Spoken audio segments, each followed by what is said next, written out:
Hi guys, good morning. Ayan, yan ang lulutuin ko ngayon for today's vlog. Kalabasa, talong, tsaka ito saluyot, tsaka dahon ng kamuti.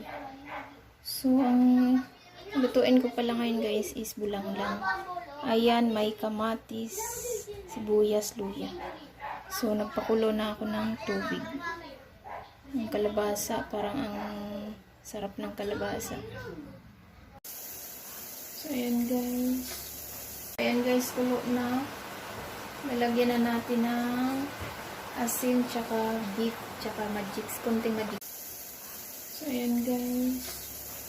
Ang iuna natin, kasunod sa mga sibuyas, kamatis. Ito ang kalabasa. Ayan.